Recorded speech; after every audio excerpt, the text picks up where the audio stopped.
If you were to visit a church during the Roman Empire period, you would find three kinds of people. There were slaves, people who were not slaves, and what was called freedmen, people who had been slaves and were no longer slaves. There were different ways you could become a slave. You could be born into slavery. Your parents could sell you into slavery. You could sell yourself into slavery. You could become bankrupt and become a slave that way, or be a slave due to war. But the freedmen, these were the people who had been redeemed from slavery. Either they paid the price themselves by being a slave, they earned extra money and put it towards that, or someone from the outside paid their way so they would be free from being a slave. Peter surely was familiar with this picture of what went on as he wrote in 1 Peter chapter 1 verse 18. Welcome to Truth Talk with Ed Skipper, published 3 times a week. Peter has just said that we are to live our lives as foreigners here with reverent fear. And now he writes 1 Peter 1:18, for you know that it was not with perishable things such as silver or gold that you were redeemed from the empty way of life handed down to you from your ancestors.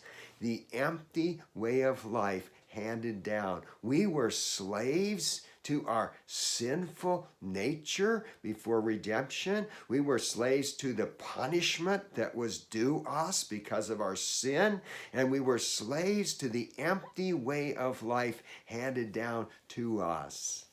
Now, when I was in high school, I began to go to drinking parties on weekends with my classmates. I never really liked beer, but I wanted to be cool and I wanted to make a show. And so I would actually act like I was more intoxicated than I actually was. And I had this holler that I kind of became known for at these parties.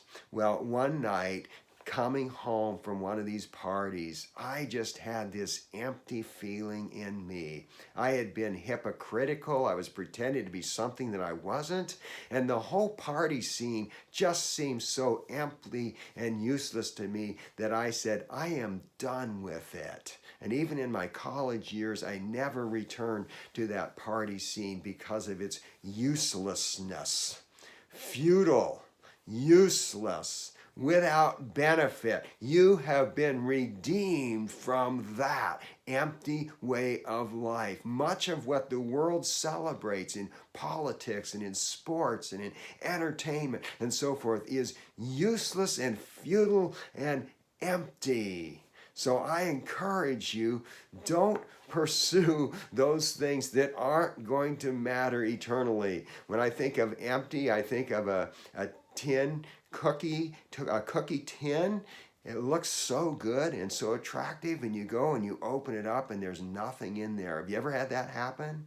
And that's how it is with the pursuits of this world. They are so promising, and yet they don't end up satisfying and fulfilling us. Now, C.T. Studd wrote a poem years ago, and I think maybe there's a hymn by the same name. It's called Only One Life. I don't know the hymn, so I put some of the words to this poem to a song that I do know. Listen and let the Lord speak to your heart from these words.